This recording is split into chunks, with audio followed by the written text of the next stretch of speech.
So what I want to do is again go into the Facebook Marketplace, click on Browse, and then up here click on Sell Something. So we are going to click on that button, and then in the first column we are going to write the title of the product we want to sell.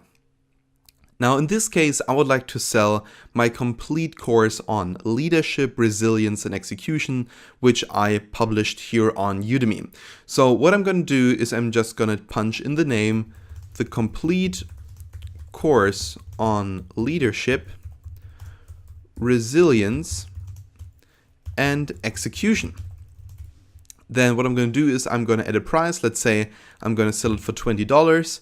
And then down here, I'm going to say, okay, you can buy it actually worldwide. So what I'm going to do right now is, and I'm going to target a city where many people live in. So let's say New York, first of all, or New York City, which is even better because there are many people in a very small space. So the likelihood that any of those people are going to click my link, or at least the product, is quite high. And the good thing about it is also that most of the time, people from the US are much more likely to buy something than people, for instance, from Germany. Because here in Germany, in my home country, people didn't really check out that platform yet. So in the beginning, what you want to do is you want to target, especially if your products that you don't need to ship, what you want to do is you want to target a certain group of people, let's say, that are quite likely to actually click on such an offer. And also you want to make sure that you are in an area where many people live. So for instance, if you go to a very remote area and say, okay, I lived in the United States as well for a year in a small city called Elmore, close to the city Blue Earth, which also not too many people know. But in that city, there were like 600 people. And if I target only 600 people, then of course the likelihood that anyone is actually going to find my offer is super small. That's why, especially if I have like products that can be sold all over the world and that I don't have to ship anywhere, such like an online course, then what I want to do is I want to sell it here, for instance, in an area where many people live. So I'm going to change it actually to New York City. I hope it does give it to me because I'm not interested in New City. Well, it says Broomsville, Brooklyn, Koreatown, Upper East Side.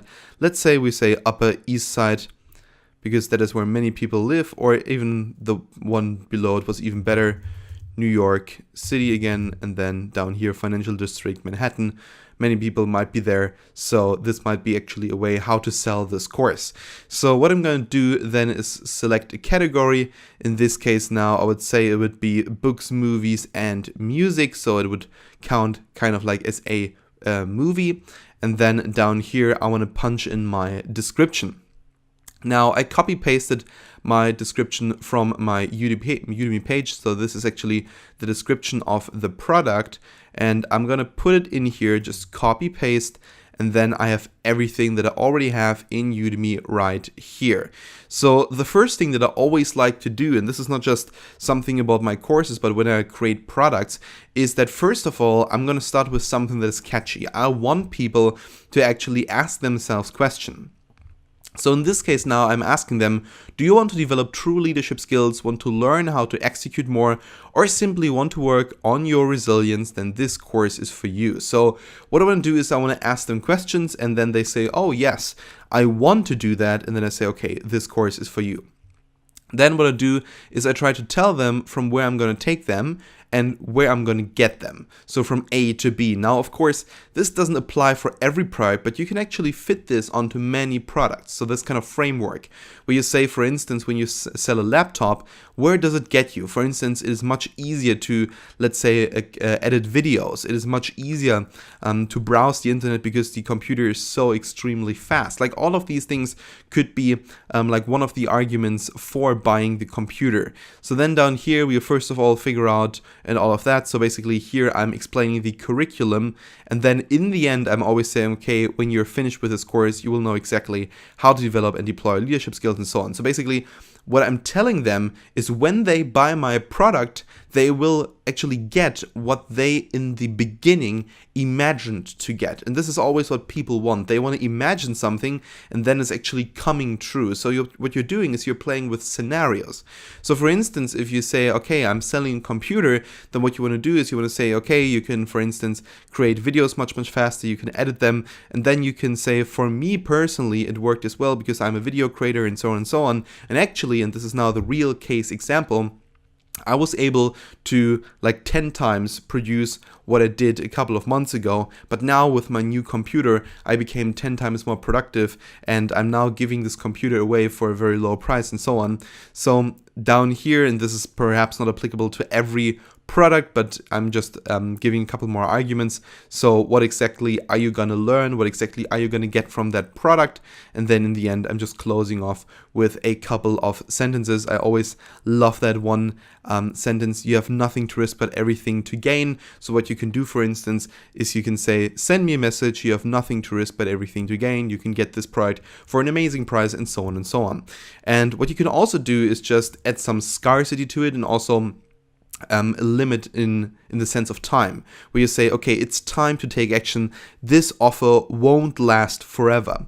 So in this case now, because it's a Udemy course, I'm always saying, go ahead and click on the Take This Course button right now, and I will see you in the course. Thanks again for enrolling. What you can do right here is say, it's time to take action. This offer won't last forever. If you wait any longer, this product might be gone. So this is always something nice to finish up with. And then what you can do in the end is, of course, take just simply the PayPal me link. So again, copy paste up here, take the link and then punch it in there. You can do it right now. Of course, you can do it later. So what you want to do down here is, for instance, please transfer the amount to this address, and then you can also say product code, or please name the product code. Please name the product code, and then we can say XXYY 1, 2, 3, 4, 5. Now, why is this so important? Why do I say you need to have a product code? Well, a product code can be helpful, especially when you have, let's say, hundreds or thousands of products that you're selling. And let's say you have multiple products that have the same price, and someone's just mailing you $100. Then of course you're like, okay, where's this money coming from?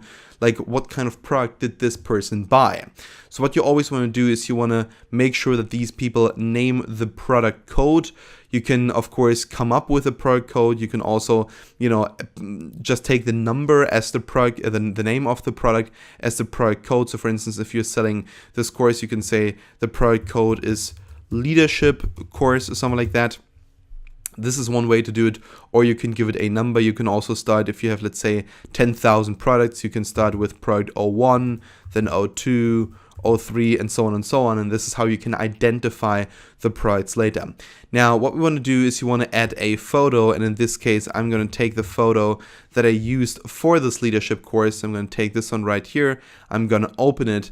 And then there we go. This is the finished product that we can see right here. So what I'm going to do right now is I'm just going to review everything that I wrote, and I'm going to click down here on post. And then a couple of seconds later, actually, this product will be online. So now it is online for 20 bucks. I didn't sell it yet, so I can sell it multiple times. I don't have to mark it as sold at any given time. And as you can see, the person can read everything about this course right here. I can also give it more images if I want. So let's go back and actually do this. So for instance, if I click here on manage and I say, okay, I want to edit this item, I can go down here and add more photos. Now let's take some example photos right here because they look kind of similar. So I'm going to take these three and say, okay, I'm going to add these 3 photos to this product, and then it will take a couple of seconds, but afterwards I can actually save this product, and then I have more photos added to this product. So actually it's quite simple. It's very easy to do. It doesn't take too much work, and that's why I always think you need to scale. You need to sell one product in multiple cities. You need to sell hundreds or if not thousands of products. You can build amazing dropshipping businesses through Facebook Marketplace. It takes some work, but it's super effective. Anyway, for now, thank you so much for watching this video, and in the next couple of chapters, in the next couple of videos, we're going to have a look at more products, we're going to have a look at more examples, and then we are really going to get into dropshipping and how to set up your dropshipping business with Facebook Marketplace. Alright, thank you so much for watching this video, and we'll see each other in the next one.